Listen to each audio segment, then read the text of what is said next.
Delegated, یہ ہماری نہیں ہے، ڈیلیگیٹڈ پاورز ہیں which it can be exercised only within the limits prescribed by the real sovereign. اسی کا نام خلافت ہے، اصولی اعتبار سے خلافت ہمارے یہاں طے ہے.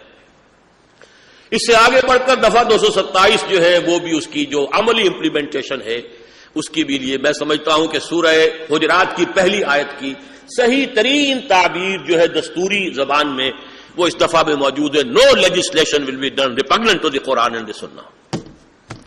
یہ دوسری بات ہے کہ اسے باندھ دیا ہے آئیڈیالوجی کونسل کے ساتھ، اور اس کی جو ہے امپلیمنٹیشن یہ ہوگی کہ آئیڈیالوجی کونسل ایکسرسائز کرتی رہے گی، رپورٹیں پیش کرتی رہے گی، بس.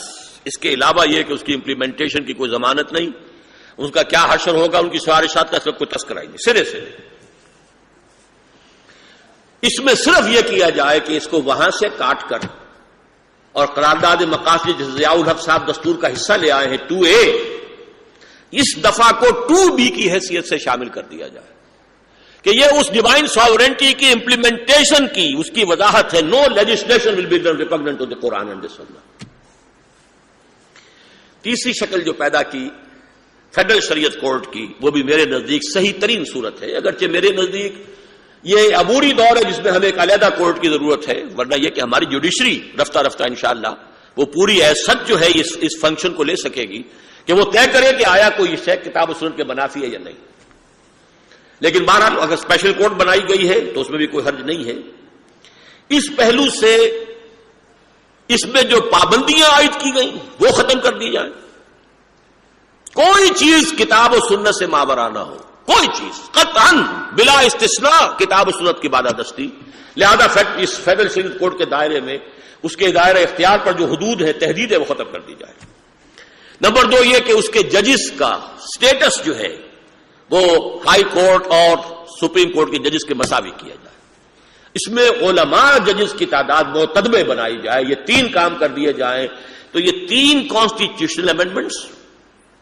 اور نمبر 2 سود کے انسداد، اس کے ذریعے سے یہاں پر وہ انقلاب آ سکتا ہے جسے حمید گل صاحب نے کہا تھا سافٹ ریولوشن، اور 8 دن پہلے یہاں پر اسی جگہ پر وہ کہہ کر گئے ہیں کہ اب میں مایوس ہو گیا ہوں، سافٹ ریولوشن یہاں نہیں آ سکتا، ہارڈ ہی آئے گا. لیکن یہ ہے کہ اصل میں جب ہم نے یہ مطالبہ رکھا تھا موجودہ حکومت کے سامنے فروری 97 کے الیکشن کے نتائج کے بعد کہ اب میدان میں آئیے، یہ 3 کام کر گزریے، تو اس کے بعد انہوں نے کہا تھا تبصرہ کرتے ہوئے کہ اگر یہ ہو جائے تو واقعہ یہ کہ یہ سافٹ ریولوشن ہوگا.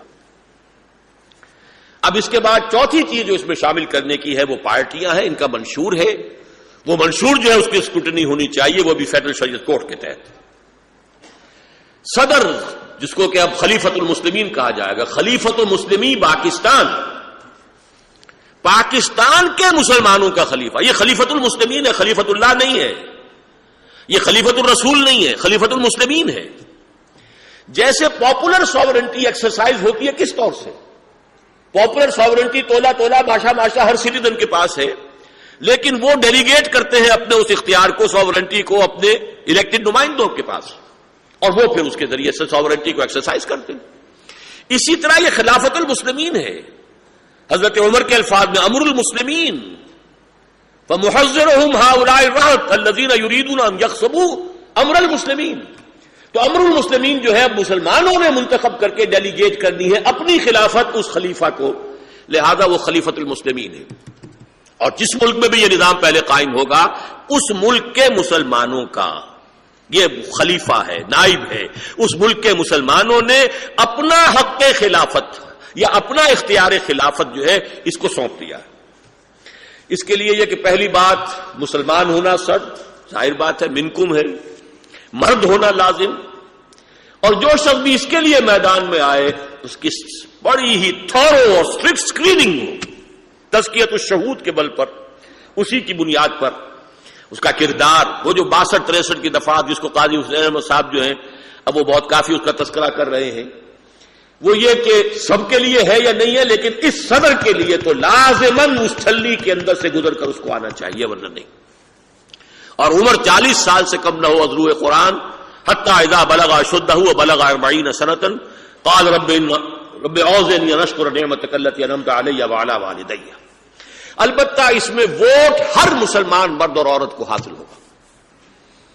اس کے لیے امام ابو حنیفہ کا یہ قول ہے المسلم کفو لکل مسلم. یہ جو بعض ہمارے حضرات کا خیال ہے مسجدوں کے اندر رجسٹر رکھے ہوں گے اور صرف نمازی حضرات ووٹ دیں گے اور یہ ہوگا اور وہ ہوگا، یہ باتیں جو ہے نہ ہونے والی ہے، بڑی ناسمجھی کی دلیلیں ہیں. ناسمجھی کی دلیلوں کا عالم تو یہ ہے کہ ہمارے ہاں کئی سال پہلے ہم نے ایک سیمینار کیا تھا، تو ایک بڑے مفتی صاحب معروف یہاں کے، انہوں نے فرمایا تھا خلافت آسان ترین کام ہے، تمام عالم اسلام کے ہیڈز آف دی اسٹیٹس کی ایک کاؤنسل بنا دی جائے، ایک سال کے لیے ان میں سے ایک کو وہ منتخب کر لے، وہ خلیفہ ہو جائے گا. اس سے بھی بڑا کثیفہ یا لطیفہ ہوا تھا مصطفیٰ کمال پاشا کے ساتھ. جب یہ تنسیخ خلافت کا آخری مرحلہ آ رہا تھا تو کچھ علماء بیچارے درد مسلمان گئے، خدا کے لیے یہ نہ کرو، ہم تمہیں خلیفہ مان لیتے، تم خلیفہ. انہوں نے کہا اچھا میں خلیفہ ہوں تو کیا یہ سارے جو مسلمان ممالک میں بادشاہ ہیں اور یہ حکومتیں میرا حکم مانیں گی؟ کہ نہیں، حکم تو نہیں مانیں گی. تو پھر خلافت لو جا اٹھا کے اپنے. تو یہ تو تصورات ہیں کہ جو بھی ہوتے ہیں. اب یہ کہ مسجدوں میں حاضری ہو رہی ہو اس کے اعتبار سے کون کون ووٹر ہے کون نہیں ہے، یہ چیزیں ہونے والی نہیں ہے. فاسق و فاجر اور متقی یہ قانون کی سطح پر برابر ہے، دستور کی سطح پر برابر ہے. فاسق و فاجر اور کسی کا متقی ہونا اور زاہد ہونا اور عابد ہونا یہ اللہ کے ہاں ہے. یا یہ کہ اس کو انسان جب ووٹ دے رہا ہو تو دیکھے کہ کون متقی ہے. لیکن یہ ہے کہ ووٹ دینے والا جو ہے وہ تو جیسے کہ ایک مسلمان اگر فوت ہوتا ہے تو اس کے اگر دو بیٹے ہیں اور ایک بیٹا بڑا زاہد و عابد ہے اور ایک فاسق و فاجر ہے تو وراثت تو دونوں کو برابر ملے گی. وراثت میں فرق نہیں ہو سکتا کہ یہ تہجد گزار تھا اس کو زیادہ حصہ دو اور یہ تو نماز بھی گھنٹے دار پڑھتا تھا اس کو کم دو. نہیں، وراثت پوری ہوگی. یا تو زیرو ہوگا آل اور نن لیول. مسلمان ہے تو سارے حقوق اسے حاصل ہیں، مسلمان نہیں رہا تو سارے حقوق غصب ہو جائیں گے. المسلم کفو لکل مسلم. اور اس سلسلے کی آخری بات یہ ہے کہ پاکستان کے موجودہ معروضی حالات میں کوئی حرج نہیں ہے، اس لیے کہ اتنی کم تعداد ہے غیر مسلموں کی یہاں پر کہ وہ اثر انداز نہیں ہو سکتے. اگر یہاں پر جوائنٹ الیکٹوریٹ بھی ہو جائے تو کوئی حرج نہیں. غیر مسلم پارلیمنٹ میں پہنچ جائیں تو جبکہ لکھا ہوا دستور میں یہ ہے کہ no legislation repugnant to the Quran and the Sunnah, تو ان کی وہاں پر ان کی موجودگی جو ہے اگر زیادہ بڑی تعداد ہو تو انڈائریکٹ انفلوئنسنگ کا جو ہے وہ امکان پیدا ہو جائے گا، پھر صورتحال مختلف ہوگی. لیکن پاکستان کے جو بھی اس وقت کے معروضی حالات ہیں ان میں غیر مسلموں کی تعداد اتنی کم ہے کہ اس میں اگر جوائنٹ الیکٹوریٹ بھی ہو تو قطعاً کوئی جو ہے اس سے نقصان واقع نہیں ہوگا. بلکہ یہ بڑی غیر منطقی سی بات ہے، اتنے لمبی ان کی کانسٹیچوئنسیز بن جاتی ہیں ان کرسچنز کی بھی اور قادیانیوں کی بھی کہ واقعتاً وہ ان مینیجبل ہے. اس حوالے سے اگر اس وقت جو صورتحال ہے تو اس میں اگر میثاق مدینہ کو ہم اپنے لیے ایک دلیل کے طور پر استعمال کر لیں تو کوئی حرج نہیں ہے.